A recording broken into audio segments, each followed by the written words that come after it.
आलसी होने का नतीजा। उत्कर्ष बड़ा ही आलसी लड़का था।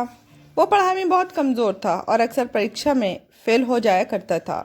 अपनी माँ से झूठ बोलकर वो पैसे ले लिया करता और मित्रों के साथ घूमता। एक दिन स्कूल छूटने के बाद उत्कर्ष शाम के समय घूमने निकला। उसने सोचा कि पहले मैं चलकर नाश्ता कर लेता हूँ। वो एक होटल में घुसा। होटल से निकलकर उसकी इच्छा सिनेमा देखने की हुई। तभी उसने देखा कि उसके जूते गंदे हो गए हैं और उसने सोचा क्यों ना उन पर थोड़ी पॉलिश कर लगवा दी जाए। ये सोचकर वो सामने की ओर बढ़ गया। वहीं एक पेड़ के नीचे एक बूढ़ा आदमी मोची का काम कर रहा था। उस समय उसके पास कोई ग्राहक भी नहीं था। उत्कर्ष ने दाहिना पाँव उसके सामने कर दिया और उस बूढ़े आदमी ने अपनी पॉलिश की डिब्बिया खोली और मन लगाकर पॉलिश करने में जुट गया। तभी उस बूढ़े आदमी का बेटा मामूली वेशभूषा में वहां आया।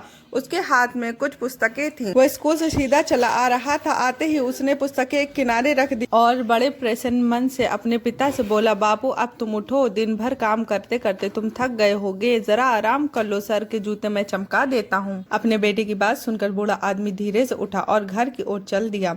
ये सब देखकर तो उत्कर्ष अचरज में पड़ गया। उसने पूछा, क्यों भाई, क्या तुम कहीं नौकरी नहीं करते हो?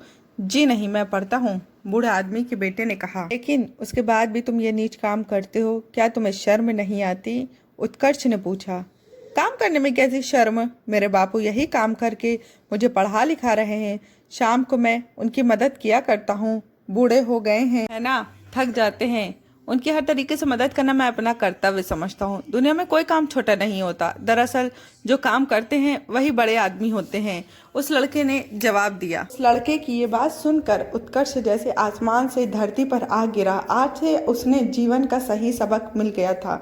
उसने सोचा कि उसे काम तो नहीं करना पड़ता है, पर वो अपना कर्तव्य जो कि पढ़ाई, उसे जरूर पूरा करेगा।